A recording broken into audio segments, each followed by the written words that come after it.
یا ایھا الذین آمنوا انفقوا من طیبات ما کسبتم ومما اخرجنا لکم من الارض ولا تیمموا الخبیث منه انفقوا ما لستم بآخذیه الا ان تغمسوا فیہ واعلموا ان اللہ غنی حمید. الشیطان یعدکم الفقر ویأمرکم بالفحشاء واللہ یعدکم مغفرۃ منہ وفضلا واللہ واسع علیم. گزشتہ آیتوں میں اللہ تعالیٰ نے اللہ کی راہ میں خرچ کرنے کے متعلق ہمیں طریقہ کار سمجھایا تھا کہ اس میں نہ تو احسان جتلانا مقصود ہونا چاہیے، نہ اس میں نظریں گاڑ کے بیٹھے رہنا چاہیے، نہ اس کا ایزا دینا مقصد ہونا چاہیے. یہاں پر جو چیز اللہ تعالیٰ ذکر فرما رہے ہیں تو یہ فرما رہے ہیں کہ جب اللہ کی راہ میں کوئی چیز دو تو صاف ستھری اور پاکیزہ چیز دیے گا. ردی چیز جس کو تم خود لینا پسند نہیں کرتے وہ اللہ کی راہ اس طرح کرنے سے بھی عمل ضائع ہوتا ہے. اللہ تعالیٰ نے فرمایا یا ایھا الذین آمنوا انفقوا من طیبات، اے ایمان والو خرچ کرو من طیبات صاف ستھری چیزیں، ردی چیزیں گھٹیا چیزیں اللہ کی راہ میں. اصل میں یہ آیت نازل کب ہوئی تھی؟ نبی اکرم صلی اللہ علیہ وسلم کے زمانے میں ایک مدرسہ تھا جو سب سے پہلے آپ صلی اللہ علیہ وسلم طالب علموں کے لیے بنایا تھا. اس کا نام اس کے جو طالب اصحاب صفہ کہا جاتا تھا. مسجد نبی میں ایک چبوترا سا بنایا ہوا تھا اونچی جگہ، وہاں پر تعلیم چلا کرتا تھا. آپ صلی اللہ علیہ وسلم کو حدیث سنایا کرتے تھے اور وہ صحابہ ان حدیث کو اپنے سینوں میں اپنے قلبوں میں محفوظ کر دیا کرتے تھے. تو ان صحابہ کا مقصد ہی صرف اور صرف علم حاصل کرنا اور علم پھیلانا. وہ نبی صلی اللہ علیہ وسلم بھی اس مدرسے کے طالب علم تھے. اب رات دن تعلیم و تعلق کی وجہ سے ان کو اتنا موقع نہیں ملتا تھا کہ وہ جا کر اپنا روزگار کما سکیں. پھر ہوتا یہ تھا کہ آپ صلی اللہ علیہ وسلم نے صحابہ اکرام کو کہا ہوا تھا کہ خرچ کیا کرو اس میں. تو صحابہ اکرام جو جس کے پاس جتنا ہوتا تھا حسب توفیق لا کر ان کو دے دیا کرتا تھا. دینے کا طریقہ یہ ہوتا تھا صحابہ اکرام کا چپکے سے آ کر وہاں رکھ کر چلے جاتے تھے. جب صحابہ صفحہ اپنی تعلیم سے فارغ ہوتے دیکھتے تو وہاں سے اٹھا کر کھا لیا کرتے. اسی طرح صحابہ اکرام جب کھجوریں اترنے کا موسم آتا تھا تو خوشے وہاں پر لے جا کر پورے کے پورے وہاں لٹکا دیا کرتے تھے طالب علموں کے لیے. ایک مرتبہ ایسا ہوا کہ کچھ لوگوں نے وہاں پر خوشے لا کر لٹکائے لیکن وہ ردی قسم کے لا کر رکھے. آپ صلی اللہ علیہ وسلم جب دینا ہے تو ایسی چیز دو نا جس کو تم خود بھی پسند کرتے ہو. اس پر اللہ تعالیٰ نے یہ آیت اتاری کہ ایمان والو جب اللہ کی راہ میں دیتے ہو تو اعلیٰ قسم کی چیز دو، اچھی چیز دو، ردی قسم کی چیز نہ دو. وہ ردی قسم کی چیز جس کو تم خود کھانا پسند نہیں کرتے، خود لینا پسند نہیں کرتے، وہ کہ اللہ کی راہ کے لیے بچی ہے. ہمارے یہاں اصل میں ہوتا یہی ہے. مثال کے طور پر شادی بیاہوں میں کھانا وغیرہ خود کھاتے ہیں، جو بچ جاتا ہے اب وہ کسی کام کا نہیں رہتا، تازہ نہیں بھیجتے، رات کا رکھا ہوا صبح کو جب باسا ہونے کے قریب ہو جائے چلو یار کہ فلاں مدرسے میں جا کر دیا وہاں کے طالب علم کھا لیں گا. کیوں؟ ایسی چیز جو خود کھانے کو دل نہیں کر رہا کیا وہ اللہ کی راہ میں دینا یاد آگا؟ ہر چیز میں ہمارا یہ سسٹم ہے. مفت کی چیز اگر کسی سے لینے جاؤ نا، کوئی سبزی والا بھی گلی سڑی سبزی اٹھا کر دے اور جو اچھی اچھی ہوگی وہ بیچنے کے لیے رکھے گا.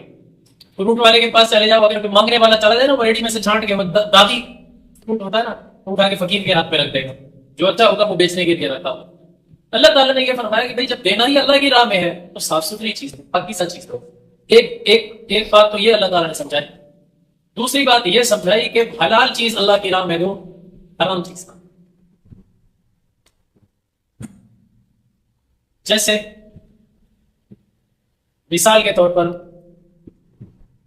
کسی کی دوست کی شادی ہو رہی ہو تو دوسرا دوست کہے یار میں اس کی ہیلپ کر رہا ہوں شادی میں، تھوڑا جام وام کا بھی دور چلے گا، چل میں اس کو شرابیں دے دیتا ہوں مجھے ثواب ملے گا. تو یہ حرام چیز ہے. اللہ تعالیٰ حرام چیز کو ہرگز قبول نہیں کرتا، بلکہ حرام چیز الٹا وبال جان بن جاتی ہے. اسی طرح رشوت کا پیسہ ہے، سود کا پیسہ ہے، جوئے کا پیسہ ہے، اس کے ذریعے نیکی کمانے کی کوشش کرنا، مثلا مسجد میں لگانا یا مدرسے میں لگانا یا کسی کو فقیر کو دینا اور اس پر امید رکھنا کہ اللہ مجھے اجر دے گا، ایسا نہیں ہے، یہ کفر ہے. اس طرح کرنا اگر ثواب کی بھی امید رکھ کر دے رہے ہو تو کفر ہے. اگر ثواب کی امید نہیں ویسے ہی دے رہے ہو تو بھی وہ اگر صدقے کی نیت ہے تو وہ اللہ تعالیٰ قبول نہیں فرمائے گا، الٹا وبال جان بنے گا. اللہ تعالیٰ فرمایا یا ایھا الذین آمنوا، اے ایمان والو، انفقوا اللہ کی راہ میں خرچ کرو، من طیبات صاف ستھری چیز، ما کسبتم جو تم کماتے ہو، جو تمہاری کمائی کی چیز ہے اس میں سے صاف ستھری چیز اللہ کی راہ میں دو، ردی مال اللہ کی راہ میں نہ دیا گا. وَمِمَّا أَخْرَجْنَا لَكُم مِّنَ الْأَرْضِ، آگے ایک دوسرا مسئلہ بیان ہو رہا ہے، اور اس چیز میں سے بھی اللہ کی راہ میں دو جو ہم نے نکالا تمہارے لیے زمین میں سے۔ یہاں سے یہ پتہ چلتا ہے کہ ایک ہوتی ہے مال کی زکوٰۃ، پہلے سنو، مال کی زکوٰۃ وہ یہ جو قرآن و حدیث میں متعین ہے، کل مال کا 40واں حصہ یعنی 2.5% اللہ کی راہ میں دینا۔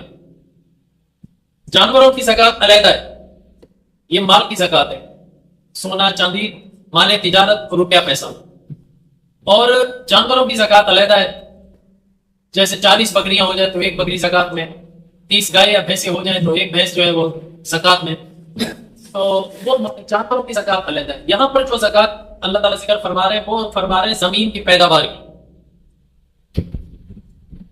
زمین میں جو بھی فصل اگتی ہے، کوئی بھی چیز زمین اگائے، جب مالک خود اگا رہا ہو، مالک کی اپنی ملکیت میں ہو، ایک ہوتا ہے قدرتی طور پر جڑی بوٹیاں جنگلات میں اگ جاتی ہیں، وہ مراد نہیں ہے، اپنی زمین میں بندہ خود کوئی بھی چیز اگائے، چاہے وہ اناج ہو یعنی چاول ہو، گندم ہو، کوئی بھی ہو، کپاس ہو، سمجھے، یا اسی طرح باغ ہے اس کا، اس میں فروٹ لگ رہے ہیں، آم لگ رہے ہیں، کنو لگ رہے ہیں، سیب لگ رہے ہیں، جو بھی لگ رہے ہیں، یا اسی طرح اس نے سبزیاں اگائی ہیں، بینگن ہے، توری ہے، ٹیڈے، ٹماٹر وغیرہ، جو بھی چیز اس نے اگائی ہے، یا اسی طرح اس نے بھینس کا، اپنی بھینسوں کا چارہ اگایا ہے۔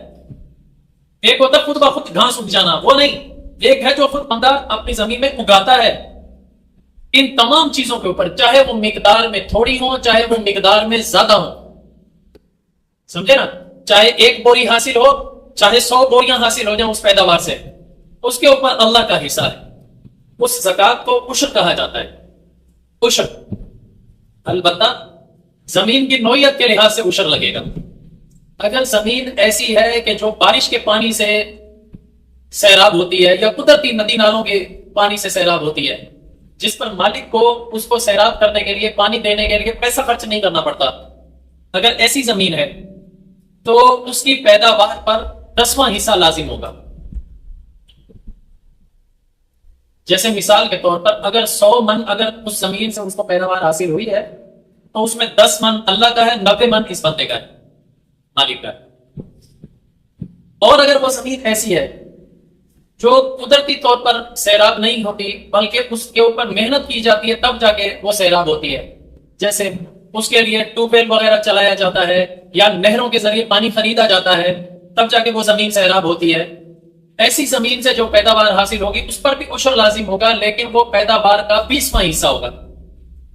مثلا 100 من اگر پیداوار حاصل ہوئی ہے تو اس میں سے 5 من اللہ کی ہے، باقی 95 من جو ہے وہ مالک کی ہو جائے۔ اب پیداوار عام ہے، کوئی بھی چیز ہو، چاہے سبزی ہو، چاہے فروٹ ہو، چاہے وہ اناج پتا وغیرہ ہو، چاہے وہ کپاس ہو، کوئی بھی چیز مالک اگاتا ہے اس کے اوپر زکوٰۃ لازم ہو۔ جو مال کی زکوٰۃ ہے اس میں سال کا گزرنا شرط ہوتا ہے، جو زمین کی یہ زکوٰۃ ہے جس کو عشر کہا جاتا ہے، اس میں سال کا گزرنا شرط نہیں ہوتا، سال میں جتنی بھی فصلیں اگاتا ہے ہر فصل پر اس پر عشر لازم ہے۔ اگر سال میں 4 فصلیں لیتا ہے یا 2 فصلیں لیتا ہے، ہر فصل پر ہی اس کو عشر دینا پڑے گا۔ عشر کی مقدار میں نے بتلا دی۔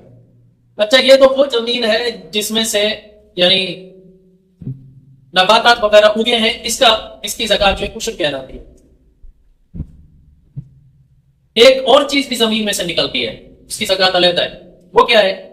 وہ ہے معدنیات۔ کسی کی زمین میں سے کوئی خزانہ نکل آیا، کوئی سونا نکل آیا، کوئی چاندی نکل آئی، کوئی تانبا نکل آیا، کوئی بھی چیز نکل آئی، خزانہ اس کے ہاتھ لگ گیا، اس کے اوپر کتنا لازم ہوگا؟ امام مالک رحمۃ اللہ علیہ وہ تو فرماتے ہیں کہ زمین میں سے اگر کوئی بھی معدنیات نکلتی ہے نا، وہ اس مالک کی ملکیت ہی نہیں ہے، وہ ساری کی ساری حکومت کی ملکیت ہے، وہ بیت المال میں جمع ہوگا سب کا سب۔ لیکن امام ابو حنیفہ رحمۃ اللہ علیہ فرماتے ہیں نہیں، یہ زمین اس بندے کی ہے تو وہ اسی کی چیز شمار ہوگی، البتہ اس کے اوپر خمس لگے گا۔ خمس کیا ہے؟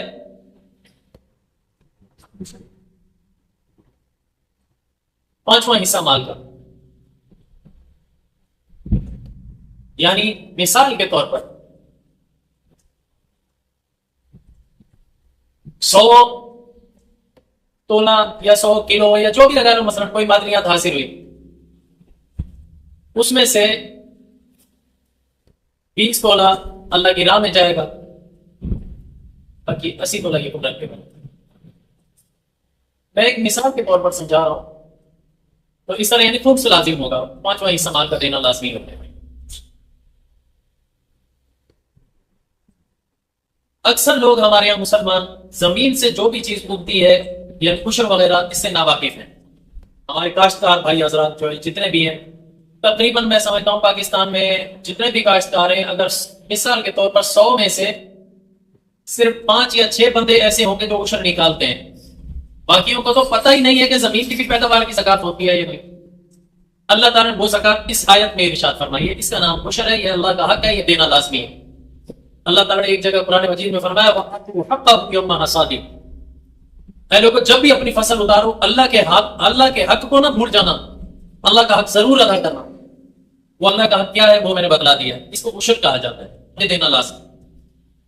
اللہ تعالیٰ فرماتے ہیں دیکھو اب 2 چیزیں اللہ تعالیٰ نے ارشاد فرمائی، اے لوگوں اللہ کی راہ میں خرچ کرو صاف ستھری چیز، پاکیزہ چیز، چاہے وہ مال کی شکل میں ہو تم کماتے ہو، چاہے وہ زمین کی شکل میں ہو، مما اخرجنا لکم من الارض، تو ہم زمین میں سے اگا کر تمہیں دیتے ہیں، یا معدنیات کی شکل میں تمہیں دیتے ہیں، اس میں بھی اللہ کا حق، وہ 2 اللہ کی راہ جو اللہ کا حق بنتا ہے وہ لازمی نکل۔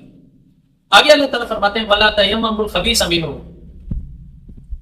جب اللہ کی راہ میں دینے لگو تو پھر گھٹیا چیز کا ارادہ مت کرو جو تمہارے کھانے کے قابل نہیں ہے، بالکل ردی ہے، اب تم کہو گے یہ اللہ کی راہ میں دے دیں، ایسا مت کرو۔ اللہ تعالیٰ فرماتے ہیں وہ چیز ایسی ہوتی ہے وَلَسْتُمْ بِآخِذِهِ، اگر کوئی تمہیں دینا وہ چیز، وہ تمہارا بھی لینے کو دل نہیں کرے گا، إِلَّا أَن تُغْمِسُوا فِيهِ، مگر یہ کہ تم آنکھ کتا کر لے لو تو وہ بات الگ ہے، ہیٹ بن کر لے لو تو وہ بات الگ ہے، لیکن حقیقی طور پر تمہارا دینے کو بھی دل نہیں کرے گا۔ ایسی ردی چیز اللہ کی راہ میں دے کر یہ امید نہ لگانا کہ اللہ اجر دے گا، اللہ تعالیٰ کو اس چیز پر غصہ آتا ہے، ایسا نہ ہو تمہارے بقیہ اعمال بھی اس کی وجہ سے ضائع ہو۔ اللہ کی راہ میں دو، اچھی چیز دو۔ قرآن مجید میں 4 سپارہ شروع ہوتا ہے، پہلی آیت ہی ہے لن تنالوا البر حتى تنفقوا مما تحبون، تم اس وقت تک نیکی حاصل کر ہی نہیں سکتے، ہرگز نہیں کر سکتے جب تک کہ تم اپنی محبوب چیز اللہ کی راہ میں خرچ نہ کر دو۔ کوئی ردی چیز ہوتی ہے تو وہ محبوب ہوتی ہے کوئی بندے کو؟ کبھی بھی نہیں، ہمیشہ صاف ستھری۔ اسی طرح جب کسی غریب کو کپڑا وغیرہ دینا ہو، نیا سوٹ دو، ہم گھسا پٹا جس میں چتیاں لگنے والی ہوتی ہیں یا لگ چکی ہوتی ہے نا، وہ اٹھا کے دے رہے ہوتے ہیں، یہ دے دینا۔ اب وہ فقیر بھی لیتے میں شرمانا ہوتا ہے، میں انکار کروں یا دے دوں، ایسا نہیں کرنا چاہتے۔ کھانا دو وہ بھی صاف ستھرا تازہ، پہننے کا کپڑا دو نیا دو، مال دو اچھا دو، ردی چیز اللہ کی راہ میں نہ دو۔ اللہ تعالیٰ کو یہ چیز بہت بری لگتی ہے۔ وَاعْلَمُوا أَنَّ اللَّهَ غَنِيٌّ حَمِيدٌ، تم کیا سمجھتے ہو جو چیز آئے گی اللہ کے نام پہ دے دیں گے کہ اللہ دے دیں گے کہ اللہ تعالیٰ محتاج ہے؟ نہیں۔ وَاعْلَمُوا، یاد رکھو، أَنَّ اللَّهَ غَنِيٌّ، اللہ تعالیٰ بڑا مالدار ہے، حمید، وہ تمام صفات کمالیہ کا مالک ہے، اس کو تمہارے روپے پیسے کی ضرورت نہیں ہے، اگر تم دیتے ہو تو اس میں تمہارا اپنا فائدہ ہے، اللہ کے اوپر کوئی احسان نہیں۔ آگے اللہ تعالیٰ ارشاد فرماتے ہیں الشیطان یعیدکم الفقر ویأمرکم بالفحشاء، جب بندہ اللہ کی راہ میں خرچ کرنے لگتا ہے نا تو شیطان آ کر اس پر حملے کرتا ہے۔ اب بندے کا خرچ کرنا، جو بندہ خرچ کر رہا ہوتا ہے اس بندے کی 2 نوعیتیں، یا وہ غریب ہوگا یا وہ امیر ہوگا۔ شیطان جب حملہ کرتا ہے نا، غریب کے اوپر اور انداز سے کرتا ہے، امیر کے اوپر اور انداز سے کرتا ہے۔ جب غریب پر حملہ آور ہوتا ہے نا شیطان، جب غریب اللہ کی راہ میں دینے لگتا ہے، شیطان آ کر سمجھاتا ہے اسے، الشیطان یعیدکم الفقر، شیطان آ کر کہتا ہے اوے دے دے گا تو فقیر ہو جائے گا، بچا کے رکھیے تیرے کام آئے گا، تو خود مستحق ہے یار، تو خود اتنا غریب ہے، تو اللہ کی راہ میں دے دے گا تو تیرے پاس پیچھے کیا بچے گا؟ سنبھال کے رکھ، اپنے پاس رکھیے، تیرے برے وقت میں کام آئے گا۔ یہ شیطان اگر غریب آدمی کو یوں سمجھاتا ہے، یار تو ہے نا، آج پہنچ جاتا ہے آ کے سمجھانے کے لیے، اس کو پتا ہے یہ میری بات مان لیں گے حضرت انسان۔ اور جب امیر خرچ کرنے لگتا ہے نا تو امیر کے اوپر اور طریقے سے حملہ کرتا ہے، وَيَأْمُرُكُمْ بِالْفَحْشَاءِ، ان کو اگر برائی کے کام یاد دلاتا ہے، فحشاء کا حکم کرتا ہے، فحش چیزوں کا۔ فحش ہر وہ چیز ہے جو ہماری شریعت میں حرام ہے، چاہے وہ شراب ہو، چاہے وہ جوا ہو، چاہے وہ سالگرہ ہو، چاہے وہ شادی بیاہ میں ڈھول دھماکے ہوں، یہ تمام چیزیں فحش میں داخل ہیں، چاہے وہ ناچ گانا ہو، چاہے وہ کسی کا ڈانس دیکھنا یا دکھانا ہو، یہ تمام چیزیں فوش میں داخل ہیں. سمجھے نا؟ امیر آدمی کو شیطان آ کر کہتا ہے اوے یہاں خرچ کر رہا ہے تو ابھی تو تیری بیٹی کی شادی نہ ہونے والی ہونے والی ہے, ابھی تو تمہیں وہاں پہ بھی خرچ کرنا ہے. وہ اپنے عزیز و اقارب کو بلائے گا, اس وقت تیرے ہاتھ میں پیسے نہیں ہوں گے, پھر وہ تو تیری ناک کٹ جائے گی. یہ سنبھال کے رکھ, ابھی برے وقت میں اور کام آنا ہے. ابھی تو تیرے بیٹے کی شادی ہونی ہے, ڈھول باجے والا ہی 4-5 لاکھ لے جائے گا, پھر تیرے پاس کیا بچے گا؟ پھر تو دنگلا ہو جائے گا. اس کو اگر کس طرح کی پٹیاں پڑھاتا ہے, غریب کو فقر و فاقے کا خوف دلاتا ہے, امیر کو اس کی ضروریات یاد دلاتا ہے کہ تم نے ابھی یہ بھی کرنا, یہ بھی کرنا, یہ بھی کرنا, یہاں پہ بھی خرچ ہے تیرا, یہاں پہ بھی خرچ ہے. اب جو کمزور ایمان والے ہوتے ہیں وہ پھر اسی پر ایمان رکھتے ہیں, وہ اس کی بات مان لیتے ہیں. اللہ تعالیٰ فرماتے ہیں الشیطان یعدکم الفقر, اے لوگوں شیطان تم سے وعدہ کرتا ہے فقیر ہو جانے کا, کہ اگر دو گے فقیر ہو جاؤ گے. دیکھ لینا, بھلی آزما کے دیکھ لو, یہ وعدہ ہے اس کا, شیطان کا وعدہ کہ تم فقیر ہو جاؤ گے اگر تم نے اللہ کی راہ میں دیا. وَيَأْمُرُكُمْ بِالْفَحْشَاءِ, اور حکم کرتا ہے بے حیائی کا, فحش کا, یہاں پر بھلے خرچ کرو. اس کے بالمقابل وَاللَّهُ يَعِدُكُمْ, اللہ بھی تم سے وعدہ کرتا ہے. جس طرح شیطان نے وعدہ کیا ہے, اللہ بھی تم سے وعدہ کرتا ہے. اللہ کیا وعدہ کرتا ہے؟ اگر تم خرچ کرو گے مغفرتاً, تمہیں بخشش دوں گا, بخشش ہے تمہاری, مغفرتاً منہ, اپنی بخشش عطا کریں گے اللہ تعالیٰ. وفضلا, اور اللہ تعالیٰ فضل کا بھی وعدہ کرتا ہے. فضل کے دو معنی ہیں, ایک ہے فضل و کرم, رحمت مراد ہے, اللہ تعالیٰ مغفرت بھی دے گا, رحمت بھی دے گا. ایک معنی یہ ہے کہ فضلہ کا معنی ہے زیادہ کرنا, بڑھوتری کرنا. اگر تمہیں یہ خوف ہے کہ شیطان کہہ رہا ہے کہ تم فقیر ہو جاؤ گے, اللہ تم سے وعدہ کر رہا ہے تم فقیر نہیں ہوگے, اللہ بڑھا چڑھا کر لوٹائے گا. اب تمہاری مرضی ہے تم شیطان کے وعدے پر یقین رکھو, تمہاری مرضی ہے تم اللہ کے وعدے پر یقین رکھو. جو ایمان والا ہوگا یقیناً وہ اللہ کے وعدے پر یقین رکھے گا. واللہ واسع علیم, بے شک اللہ تعالیٰ بڑے وسیع علم والے. یؤتی الحکمت من یشاء, اللہ تعالیٰ حکمت عطا کرتا ہے جس کو چاہتا ہے. وَمَن يُؤْتَ الْحِكْمَةَ فَقَدْ أُوتِيَ خَيْرًا كَثِيرًا, اور جس کو حکمت مل گئی پس تحقیق اس کو خیر کثیر حاصل ہو گئی, بہت زیادہ خیر حاصل ہوگی, بھلائی حاصل ہوگی. اس کا کیا مطلب؟ یہ جو خرچ کرنے نہ کرنے کی جو منطق ہے نا, ہر آدمی کو سمجھ نہیں آتی. شیطان کہتا ہے خرچ کرو گے فقیر ہو جاؤ گے, اللہ کہتا ہے خرچ کرو گے میں تمہیں لوٹا کر دگنا کر کے دوں گا. یہ حکمت کی باتیں عام آدمی نہیں سمجھتا. حکمت من یشاء, اللہ تعالیٰ یہ سمجھ جس کو چاہتا ہے عطا کر دیتا ہے. وَمَن یُؤْتَ الْحِکْمَةَ, اور جس کو یہ سمجھ حاصل ہو گئی نا کہ اللہ کی راہ میں دینے سے مال گھٹتا نہیں ہے بڑھتا ہے, جس کو یہ سمجھ آ گئی فقط اوتیا خیرا کثیرا, یوں سمجھو اس کو بہت بڑی بھلائی نصیب ہو گئی.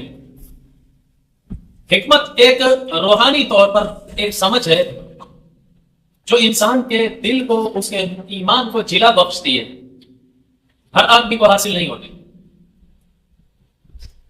جس کو حاصل ہو جائے اللہ کی نظر میں اس کو حکیم کہا جاتا ہے.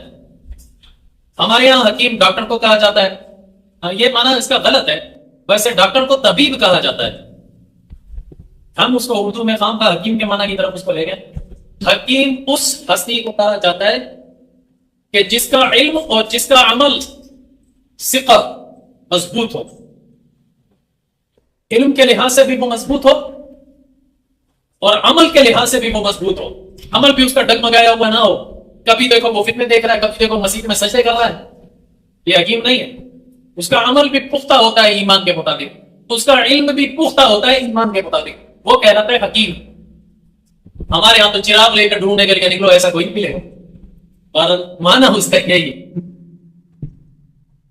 اچھا, یہاں پر اللہ تعالیٰ یہ ارشاد فرماتے ہیں, یہ اللہ کی راہ میں خرچ کرنے نہ کرنے کی منطق, یہ فلسفہ جس کو سمجھ آ گیا سمجھو اس کو اللہ تعالیٰ نے خیر کثیر عطا فرما دے.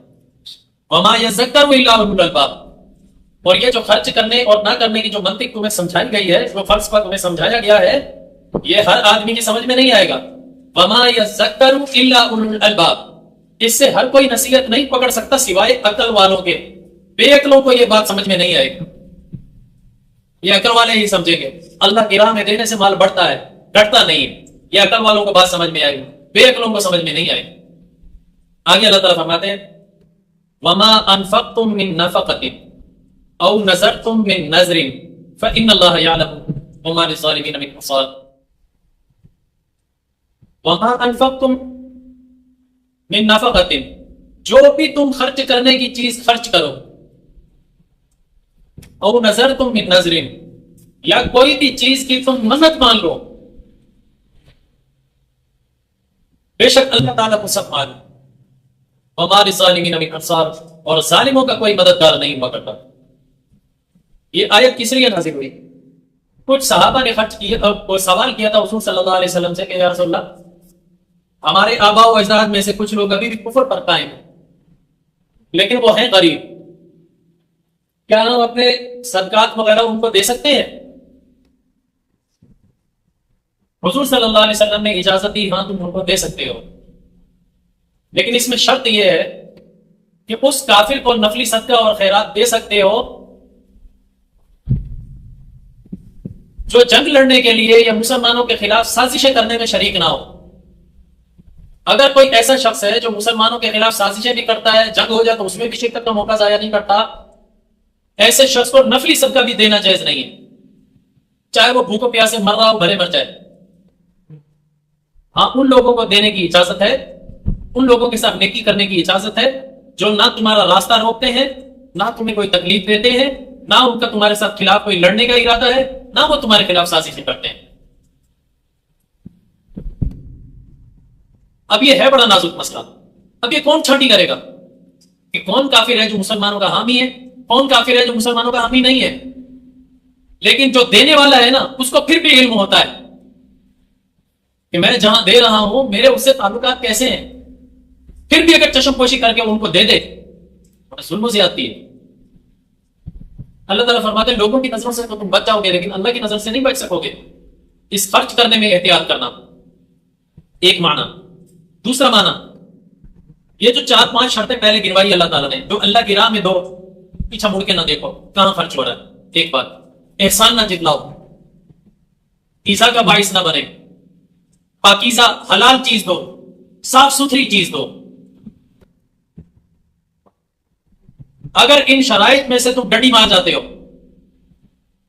الٹ کر بیٹھتے ہو، دیکھو اللہ کی آنکھ سے ڈھکا چھپا نہیں ہے، اللہ تمہارے خرچ کو اچھی طرح جانتا ہے۔ اللہ ایسے ظالموں کو ہدایت نہیں دیا کرتا، ظالموں کا کوئی مددگار نہیں ہوتا۔ ایک دوسرا معنی اس کا یہ بنا۔ اگلا جو لفظ ہے او نظر تم من نظر، یا جو تم منت مانتے ہو، اس کا کیا ہوگا؟ اب سنو، یہ مسئلہ نازک ہے، اس وجہ سے اللہ تعالیٰ نے خرچ سے ہٹ کر اس کو الگ سے ذکر کیا۔ منت یہ ہوتی ہے کہ میرا فلاں کام ہو جائے، میں اس کے بدلے میں اس طرح کی عبادت کروں گا۔ منت جو ہے وہ عبادت ہے۔ ایک بات سنو، عبادت کے لائق اس کائنات میں کون سی ہستی ہے؟ صرف اللہ، اور کوئی بھی عبادت کے لائق نہیں ہے۔ لا الہ الا اللہ کا معنی ہی ہے نہیں ہے کوئی بھی معبود، معبود کا معنی عبادت کے لائق نہیں ہے کوئی بھی معبود، صرف اللہ، صرف اللہ وہ عبادت کے لائق، اس کے علاوہ کوئی بھی عبادت کے لائق نہیں۔ نظر جو ہے، جو نظر مانی جاتی ہے، منت کہتے ہیں اس کو، یہ جو نظر اللہ نیاز حسین کہلاتا ہے وہ بھی نظر یہی لفظ ہے۔ نظر مانا ہوتا ہے عبادت، عبادت کس کی ہوگی؟ صرف اللہ، صرف اللہ کی۔ اچھا، منت کا طریقہ کیا ہوتا ہے؟ میرا فلاں کام ہو جائے، میں فلاں نیکی کا کام کروں گا یا کروں گی۔ مثلا میرا کوئی کام اٹکا ہوا ہے، میں منت مانگوں میرا فلاں کام ہو جائے، میں اتنے روزے رکھوں گا، یا میں اتنی رکعتیں نماز ادا کروں گا، یا میں اتنا صدقہ دوں گا، یا میں بکرا ذبح کروں گا، وغیرہ وغیرہ، کوئی بھی یہ منت ہے۔ اس کا حکم کیا ہے؟ اس کو پورا کرنا چاہیے یا نہیں؟ پہلے تو بات یہ سمجھو، اگر کام ہو جاتا ہے تو اس منت کو پورا کرنا اس وقت لازمی ہوتا ہے جبکہ وہ منت شریعت کے خلاف نہ ہو، اس کو پورا کرنا لازمی ہے۔ مثلا نفلوں کی منت مان لی، نماز کی، یا اسی طرح بکرا ذبح کرنے کی اللہ کے لیے، یا روزے رکھنے کی، اس کو لازمی ہے، یہ پورا کرنا ہے۔ اگر ہو جاتا ہے کام فوراً کرنا ہے۔ اگر وہ منت خلاف شرع ہے، اور اکثر کر کے خلاف شرع ہوتی ہے، اس وجہ سے اللہ تعالیٰ کو یہ پسند نہیں ہے۔ ایک وجہ اس کے ناپسند ہونے کی یہ ہے، دوسری وجہ اس کی یہ ہے کہ یوں سمجھو کہ ہم تقدیر کو بدلنے کے لیے اللہ سے شرط لگا رہے ہیں، میرا فلاں کام ہو جائے تو میں اتنی رکعت نافل پڑھوں گا، اگر نہیں ہو تو پھر نہیں پڑھوں گا۔ شرط لگا لی نا اللہ سے۔ تو کیا شرط لگانے سے جو مقدر میں لکھا ہوا ہے وہ بدل جائے گا؟ یہ تو اپنے ایمان کو کمزور کرنے والی بات ہے. ایمان کو یہ کمزور کرنے والی بات ہے. اللہ سے شرط لگائی جا رہی ہے. اس وجہ سے اللہ کی نظر میں یہ چیز اچھی نہیں ہے. اللہ سے مانگو بغیر شرط کے، یا اللہ تو اپنے فضل و کرم سے میرا کام کر دے، میں تجھے ضرور راضی کرنے کی کوشش کرتا ہوں، کرتا رہوں گا، میں تیرے ساتھ ہی جڑا رہوں گا. اس کے لیے شرطیں مت لگاؤ. کرے گا تو بکرا ذبح کروں گا، کرے گا تو روزے رکھوں گا. شرط لگانا اللہ کے نزدیک اچھا نہیں ہے. اس وجہ سے یہ نظر بھی ناپسندیدہ ہے. چاہے اللہ ہی کے لیے مانی جائے لیکن اس کو پورا کرنا واجب ہوتا ہے جبکہ شریعت کے موافق ہو. شریعت کے مخالف ہو تو پھر اس کو ترک کرنا لازم ہوتا ہے. مثال کے طور پر کوئی بندہ منت مان لیتا ہے. منت کیا مانتا ہے؟ فلاں بابا جی اگر میرا فلاں کام ہو گیا میں تیرے نام پہ بکرا ذبح کروں گا، تیرے نام پہ مچھی دوں گا. مچھی والا پیر ہے نا، مچھیاں دیتے ہیں وہاں جا کے. یہ بابے کو راضی کرنے کے لیے کیا جا رہا ہے. حالانکہ منت کا معنی کیا ہے؟ عبادت. عبادت اللہ کی ہونی چاہیے، بابے کی. اس کے نام کی منت ماننا ہی جائز نہیں ہے. کتنی بڑی خرابی ہے. اچھا چلو اگر مان بھی لی اور اس کے نام پر ذبح کرے گا، وہ ذبیحہ حلال ہوگا؟ حرام ہے غیر اللہ کے نام پر. سمجھے نا؟ ایسی اگر کوئی منت مان لیتا ہے تو اس منت کو توڑنا لازم ہے. ایسی منت کو توڑنے پر کوئی کفارہ نہیں ہے. ہاں جو شریعت کے دائرے میں منت ہے اس کو پورا کرنا لازمی ہے. اگر پورا نہ کیا وہ ٹوٹ گئی پھر کفارہ لازم ہوگا. کفارہ کیا ہے؟ جو قسم کا کفارہ ہے وہی منت کا کفارہ. قسم کا کفارہ پہلے میں نے عرض کر دیا تھا، دوسرے سپارے میں یاد گزر گئی تھی. قسم کا کفارہ یا تو یہ غلام آزاد کرے، غلام آج کل ہے نہیں، یا 3 روزے رکھے، یا 10 مسکینوں کو کھانا کھلائے، یا ان کو لباس پہنائے، لباس دلائے. یہ قسم کا کفارہ، یہ پورا کرے. اللہ تعالیٰ فرماتے ہیں تم جو بھی خرچ کرتے ہو خرچ کرنا، یا کوئی بھی منت مانتے ہو منت ماننا، فَإِنَّ اللَّهَ يَعْلَمُ، بے شک اللہ تعالیٰ اس کو اچھی طرح جانتا ہے. تمہاری منت تمہارے دل کی کیفیت ہے، کس کے لیے کر رہے ہو، کس ارادے سے کر رہے ہو، ایمان تمہارا کیا کہہ رہا ہے. یہ سب باتیں لوگ تو نہیں جانیں گے لیکن اللہ جانتا ہے. اور اگر کسی کے ارادے میں کوئی بھی کھوٹ ہوئی، مثلا اللہ سے شرط بازی کرتا ہے، یا غیر اللہ کے نام کی منت مانتا ہے، یا غیر اللہ کے نام پر دیتا ہے، اللہ تعالیٰ فرماتا ہے وہ بڑا ظالم ہے. ظالم کیوں کہا؟ ان الشرک لظلم عظیم. شرک کرنا اس دھرتی پر سب سے بڑا ظلم ہے، اور جو یہ شرک کرے گا وہ کیا ہوگا؟ ظالم. اللہ تعالیٰ فرماتے ہیں وَمَا لِلظَّالِمِينَ مِنْ أَنصَارٍ، ظالموں کا کوئی یار و مددگار نہیں ہوگا قیامت کے دن. ظالم کن کو کہا؟ مشرکوں کو. یعنی ایسا بندہ اللہ کی نظر میں شرک کرنے والا ہے، شرک کرنے والوں کا کوئی یار و مددگار نہیں ہوگا.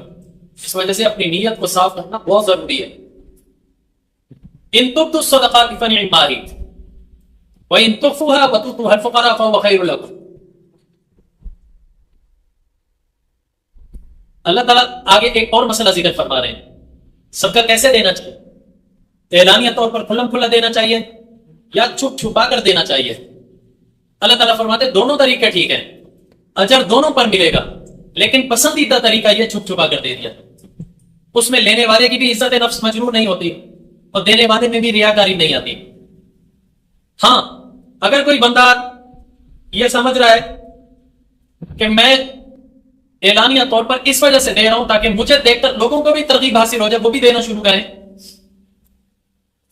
ایسی صورت میں یہ اور اچھا ہے، پھر یہ اس کے لیے برا نہیں ہے. یہ افضل غیر افضل کی بات ہے، پھر اس کے لیے غیر افضل نہیں ہے. پھر افضل یہ وہ اسی طرح دے تاکہ لوگوں کو بھی ترغیب ملے، وہ بھی دینا شروع کریں. اللہ تعالیٰ فرماتے ہیں ان تبدوا الصدقات، اگر تم صدقے یا زکات، جو بھی چیز ہے، صدقات زکات کو بھی کہا جاتا ہے، عشر کو بھی کہا جاتا ہے، صدقہ نافلہ کو بھی کہا جاتا ہے، صدقۃ الفطر کو بھی کہا جاتا ہے، منت کو بھی کہا جاتا ہے. صدقات یعنی کوئی بھی چیز اللہ کی راہ میں خرچ کرنا، اس کو صدقات کہا جاتا ہے. اگر تم اپنے صدقات وغیرہ کھلم کھلا دیتے ہو فنعما ہی، یہ بھی ایک اچھی چیز ہے، یہ بھی ایک اچھی چیز ہے. وَإِن تُخْفُوهَا، اور اگر تم چھپا کر دو، وَتُؤْتُوهَا الْفُقَرَاءَ، یعنی اس کو حوالے کر دو محتاجوں کے، تو فَهُوَ خَيْرٌ لَكُمْ، یہ تو بہت بہتر ہے، یہ تو بہت اچھا ہے. دیکھو کھلم کھلا دیتے ہو یہ بھی اچھا ہے، چھپا کر دیتے ہو تو بہت اچھا ہے. افضل اور غیر افضل کی بات، اجر دونوں صورتوں میں ملے گا. بہتر اور غیر بہتر کی بات ہے اللہ تعالیٰ ارشاد فرماتے ہیں بہتر یہ کہ چھپ چھپا کے دیا. بہرحال جب بھی تم دو گے چاہے کھلم کھلا دو چاہے چھپ چھپا کر دو, صرف اس دینے سے ہی اللہ تعالیٰ تمہارے بعض گناہوں کو ویسے ہی معاف کر دے گا. جو تھوڑے بہت بچیں گے وہ تم جب توبہ استغفار کرو گے اس سے معاف ہو جائیں گے. تو صدقہ ایسی چیز ہے بغیر توبہ کے بھی گناہوں کو معاف کرا دیتا ہے. ایک صحابی نے آ کر کہا یا رسول اللہ مجھ سے فلاں گناہ ہو گیا ہے, اس کا ازالہ کیسے ہوگا؟ آپ صلی اللہ علیہ وسلم نے فرمایا صدقہ دو. یہ نہیں فرمایا کہ توبہ استغفار کرو, فرمایا صدقہ دو, اللہ تعالیٰ معاف کر دے گا. صدقہ ایسی چیز ہے گناہوں کو ٹال دیتا ہے. ایک حدیث شریف میں آتا ہے جب بندہ گناہ کرتا ہے تو اللہ کا غصہ بھڑک اٹھتا ہے, پھر اس غصے کو سب سے زیادہ ٹھنڈا کرنے والی جو چیز ہے وہ صدقہ ہے. بندہ دیتا ہے اللہ کا غصہ ایک دم ٹھنڈا ہو گیا. اس وجہ سے میں یہ کہا کرتا ہوں ہر بندہ گناہ گار ہے نا, ہر ایک سے گناہ ہوتا ہے. جب بھی گناہ ہو جائے دو کام کرو, جتنا موقع میسر ہو اتنا اللہ کی راہ میں صدقہ بھی کر دو, اور صدقہ کرتے وقت توبہ اور استغفار بھی دل میں کر دو. یا اللہ سے غلطی ہو, میں تجھ سے معافی مانگتا ہوں, مجھے معاف کر دے, میری توبہ. یہ ارادہ بھی دل میں کرو. اتنا مجھے یقین ہے قرآن مجید میں یہ پتہ چلتا ہے وہ گناہ ضرور معاف ہو جائے. گناہ کو معاف کرانے کا بہت بہترین ذریعہ. وَيُكَفِّرْ عَنْكُمْ سَيِّئَاتِكُمْ, بعض گناہوں کو تو اللہ صرف اس صدقے دینے سے ہی معاف کر دے گا, مٹا ڈالے گا, صرف معاف نہیں کر دے گا, مٹا ڈالے گا, صفحہ ہستی سے ہی وہ گناہ مٹ جائے گا. قیامت کے دن تمہارے نامہ اعمال میں اس کا نشان بھی نہیں باقی بچے گا, کوئی پہچان ہی نہیں سکے گا یہاں ہمارا گناہ لکھا ہوا تھا. ایسا اللہ تعالیٰ مٹائے گا. واللہ بما تعملون خبیر, اور اللہ تعالیٰ جو کچھ بھی تم کرتے ہو اس کی خبر رکھتا ہے. لیس علیک ھداھم ولکن اللہ یہدی من یشاء. آگے وہی بات آ رہی جو شروع میں نے بتایا کہ کافروں کو بھی خیرات وغیرہ دے سکتے ہیں یا نہیں. میں نے بتایا ان کافروں کو دے سکتے ہیں جو مسلمانوں کے خلاف سازشیں نہیں کرتے, لڑائیاں نہیں کرتے. جو کرتے ہیں ان کو نہیں دینا. اچھا جو دے رہے ہو بعض دفعہ یہ نیت ہوتی ہے دینے والے کی یار میں کافروں کے ساتھ اچھائی کروں تاکہ وہ اسلام کی طرف مائل ہو جائیں. اپنے تو مسلمان ہے ہی ہیں, حالانکہ مسلمان زیادہ محتاج بیٹھے ہوئے ہوتے ہیں ان سے. اللہ تعالیٰ کو یہ چیز اچھی نہیں لگتی کہ ایک مسلمان بھوکا پیٹ سے بیٹھا ہوا ہے کہ کافر بھی ہے, تو مسلمان کو چھوڑ کر کافر کو دے رہے. حدیث شریف میں آتا ہے لا یأکل الطعام الا تقی, اے انسان کوشش کیا کر تیرا مال نیک آدمی کھائے. جس میں ایمان ہے وہ نیک ہے, یا جس میں ایمان ہی نہیں ہے وہ نیک ہے. لازمی بات ہے ایمان والا نیک ہے, ایمان والے کو ترجیح دینی چاہیے. رہی بات یہ کہ تم اس لیے کافروں کو دو تاکہ وہ اسلام کی طرف آ جائیں, اللہ کہتا ہے یہ تمہارے ہاتھ میں نہیں ہے کسی کو ہدایت دینا, یہ اللہ کی مرضی, اللہ جس کو چاہے ہدایت دے. ترجیح مسلمانوں کو دو. اللہ کافروں پر خرچ کرنے سے منع نہیں کرتا, منع نہیں کرتا, پہلی ترجیح ایمان والوں کو دو. ہاں اگر ایسی نوعیت آ گئی ہے کہ ایمان والے کے پاس تو ایک ٹائم کا کھانا میسر ہے, کافر بھوک کی وجہ سے بالکل مرنے کے قریب ہو گیا ہے, پھر ایمان والے کو چھوڑ کر کافر کو ترجیح دے. پھر انسانیت کا یہی تقاضا ہے. اللہ تعالیٰ نے بڑی اہمیت دی ہے. اللہ تعالیٰ فرماتے ہیں لیس علیک ھداھم ولکن اللہ یہدی من یشاء. اے نبی تجھ پر تو ان کو ہدایت دینا لازم نہیں ہے, لیکن اللہ تعالیٰ جس کو چاہتا ہے ہدایت دے دیتا.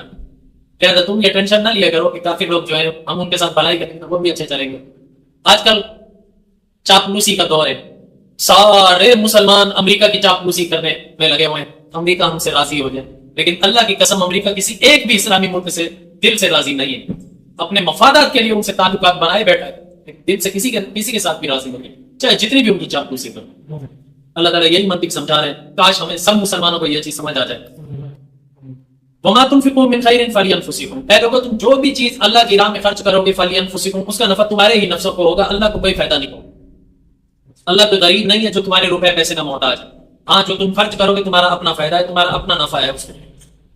وَمَا تُنْفِقُونَ إِلَّا ابْتِغَاءَ وَجْهِ اللَّهِ, اور جو کچھ بھی تم خرچ کرو نہ خرچ کیا کرو تم إِلَّا ابْتِغَاءَ وَجْهِ اللَّهِ, سوائے اس کے کہ اللہ کی رضا تلاش کرنی. اللہ کی رضا کے علاوہ تمہارا اور کوئی مقصد نہیں ہونا چاہیے خرچ میں. اللہ کی رضا مد نظر رکھو. جن پر خرچ کر رہے ہو یہ کوشش نہ کرو کہ وہ بھی ہم سے راضی رہے. بعض دفعہ بندہ اپنے تعلقات بنانے کے لیے ان کے اوپر خرچ کیا کرتا ہے تاکہ میں جب جایا کروں میرے لیے اٹھ کے کھڑے ہو جایا کریں. اللہ تعالیٰ فرماتے ہیں ایسا نہیں ہونا چاہیے, اللہ کی رضا کے مد نظر رکھا کرو. وَمَا تُنْفِقُوا مِنْ خَيْرٍ يُوَفَّ إِلَيْكُمْ وَأَنْتُمْ لَا تُظْلَمُونَ, اے لوگوں یاد رکھنا تم جو کچھ بھی اللہ کی راہ میں خرچ کرو گے, اللہ تعالیٰ نے مصرف بتا دیے ہیں دو طرح کے. ایک ہے دین کے لیے خرچ کرنا, فی سبیل اللہ کہلاتا ہے, اور ایک ہوتا ہے فقراء مساکین وغیرہ پر خرچ کرنا, یہ حقوق العباد کہلاتا ہے. جہاں پر بھی خرچ کرو گے یوفا الیکم، اللہ تعالیٰ پورا پورا تمہیں لوٹا کر دے گا. اللہ یہ ادھار اپنے پاس رکھے گا نہیں.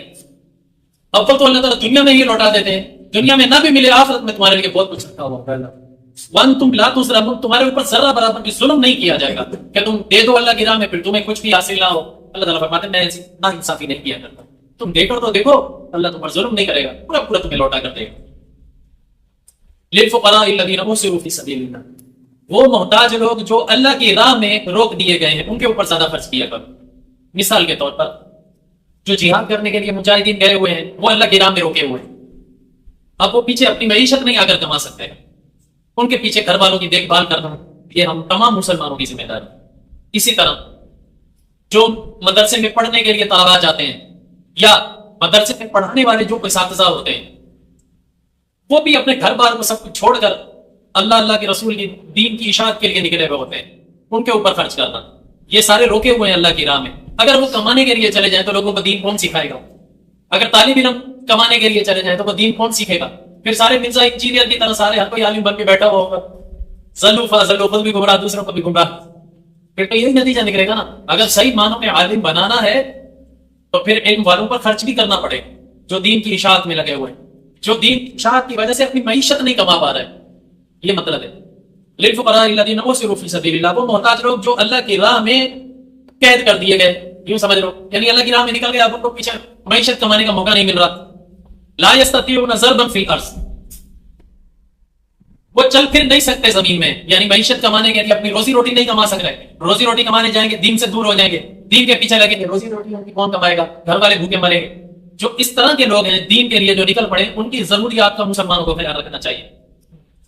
اچھا یہ وہ لوگ ہوتے ہیں جو شرم کی وجہ سے کسی کے سامنے ہاتھ بھی نہیں پھیلاتے. مدارس کے اساتذہ یا مساجد کے امام مؤذن یا اللہ کی راہ میں نکلے ہوئے مجاہدین، کبھی ان کو دیکھا ہے وہ اگر بھیک مانگ رہے ہو یا میرے گھر پہ روٹی نہیں ہے دے دو، میرے گھر پہ فلاں نہیں ہے دے دو؟ نہیں، وہ بھوکے مر جائیں گے. شرم کی وجہ کسی کے سامنے ہاتھ نہیں پھیلاتے. وہ ہاتھ نہ پھیلانے کی وجہ سے جاہل مالدار یہ سمجھتے ہیں شاید یہ بڑے ٹیکل ہے. جاہل قسم کے لوگ یہ سمجھتے ہیں وہ مالدار ہو گئے ہیں، وہ ٹیکل ہے. وہ بیچارے شرم کی وجہ سے ہاتھ نہیں پھیلا رہے ہوتے. اللہ تعالیٰ فرماتے ہیں یہ تو لوگوں کو خود ان کے چہروں سے ان کو پہچان لینا چاہیے. اپنے مفاد کے لیے کوئی مطلب ہو تو ہم تو چہرے دیکھ کر پہچان لیتے ہیں، اور یہاں اللہ کی راہ میں محتاج بیٹھا اس کا چہرہ نہیں ان کو نظر آتا. اللہ ہمارے مساجد کی کمیٹیوں کے ممبروں کو بھی اللہ تعالیٰ کو سمجھنے کی توفیق عطا فرمائے. ان کو امام مؤذن کے چہرے نظر نہیں آتے، ان کو مسجد میں ٹھنڈیاں نظر آ جاتی ہیں، ان کو پیشاب خانے ٹوٹے ہوئے لوٹے ان کو نظر آ جاتے ہیں، لیکن امام مؤذن کی ضروریات ان کو نظر نہیں آیا کرتی. عجیب جاہل لوگ، کون سمجھائے؟ اللہ تعالیٰ فرماتے ہیں یحسبهم الجاہل اغنیاء من التعفف، جاہل لوگ یہ سمجھتے ہیں کہ یہ مالدار ہو گئے، وہ حالانکہ سوال نہیں کر رہے ہوتے. ان کا سوال نہ کرنا جاہلوں کے ذہن میں یہ ڈال دیتا ہے یہ تو مالدار ہے، بس ٹھیک ہے ان کو ضرورت نہیں ہے. اللہ تعالیٰ فرماتے ہیں تعرفهم بسیماہم، تعرفهم بسیماہم، اے انسان تو پہچانتا ہے ان کو ان کے چہرے سے. ایک سوچنے کی بات ہے یار، آج کل کے زمانے میں امام مؤذن کی تنخواہ کتنی ہے؟ کھینچ تان کے زیادہ سے زیادہ بھی کسی مسجد میں اگر امام کو تنخواہ مل رہی 15,000، ویسے اس سے کم ہوتی ہے، میں بہت بتا رہا ہوں، اس سے کم ہوتی ہے، یقیناً کم ہوتی ہے، یہ میں بہت زیادہ بتا رہا ہوں. چلو زیادہ بھی 15,000، اور امام کے گھر کا بجلی کا بل کتنے کا آ جاتا ہے؟ 20,000 25,000 ڈیڈکشن لگ لگ کے. اب یہ جاہلوں کو یہ سمجھ میں نہیں آتا وہ کھائے کہاں سے، پیے کہاں سے، بل کہاں سے ادا کرے. پھر اگر امام یا مؤذن کہیں کنڈا لگا لے پھر اس کے اوپر چوری کے فتوے لگنے شروع، اس کے پیچھے نماز جائز نہیں ہے، اس نے چوری کا کنڈا لگایا ہوا ہے. پھر مفتی صاحب سے فتوے لینے چلے جاتے ہیں. جس کی موٹر کنڈے کے اوپر چلتی ہے اس موٹر سے جو پانی نکلتا ہے اس پانی سے جو وضو کرے گا وہ وضو بھی نہیں ہوگا، وہ پانی بھی حرام ہے. چل بھائی مفتی صاحب بھی ادھر بیٹھے ہوئے فتوے دے رہے ہیں. پھر جب لازم بات ہے جب وضو نہیں ہوگا وہ نماز پڑھائے گا، نماز بھی حرام ہے. چل بھائی اب دیکھوں وہ کہاں سے گزارا کرے اپنا. اللہ تعالیٰ فرماتے تعرفهم بسیماہم، اے مخاطب تو ان کو ان کے چہروں سے پہچان تک نہیں ہے، پہچان لینا. لا يسألون الناس الحافا، وہ تو لوگوں سے سوال نہیں کرتے شرمندگی کی وجہ سے، تم تو پہچان سکتے ہو نا. وما تنفقوا من خیر فإن اللہ به علیم، تم جو کچھ بھی اللہ کی راہ میں خرچ کرو گے اللہ تعالیٰ اس کو اچھی طرح جانتا ہے. الذین ينفقون اموالهم باللیل والنہار، وہ لوگ جو اللہ کی راہ میں اپنا مال خرچ کرتے ہیں رات کو بھی دن کو بھی، سرا وعلانیۃ، چھپ چھپا کر بھی کھلم کھلا بھی، فلہم اجرہم عند ربہم، ان کے لیے ان کے رب کے ہاں بڑا اجر عظیم تیار. یہ آیت حضرت ابو بکر صدیق رضی اللہ تعالیٰ عنہ کی شان میں نازل ہوئی. ایک دن حضرت ابو بکر صدیق رضی اللہ تعالیٰ عنہ 40 دینار خرچ کر کے آئے. 40 دینار، دینار سونے کا سکہ ہوتا ہے، 40 دینار ایک دن میں خرچ کیے. طریقہ کیا تھا؟ 10 دینار دن میں خرچ کیے، 10 دینار رات کو خرچ کیے. جب اگلا دن ہوا 10 دینار لوگوں کے سامنے خرچ کیے اور 10 دینار چھپ چھپا کے خرچ کر دیے. اگر حضور صلی اللہ علیہ وسلم کی مجلس میں بیٹھے اللہ نے یہ آیت نازل کر دی، الذین ينفقون اموالهم، بے شک وہ لوگ جو خرچ کرتے ہیں اللہ کی راہ میں اپنے مال، باللیل رات کو بھی، والنہار دن کو بھی، سرا چھپ چھپا کر بھی، وعلانیہ کھلم کھلا بھی، فلہم اجرہم عند ربہم، ان کے لیے ان کے رب کے ہاں بڑا اجر عظیم تیار کر رکھا ہے. ولا خوف علیہم ولا هم یحزنون، نہ قیامت کے دن ان پر کوئی خوف ہوگا نہ ان کو کوئی غم لاحق ہوگا. وآخر دعوانا الحمدللہ. شریعت کا رستہ دکھاتے چلو، دیے عظمتوں کے جلاتے چلو، شریعت کا رستہ دکھاتے چلو.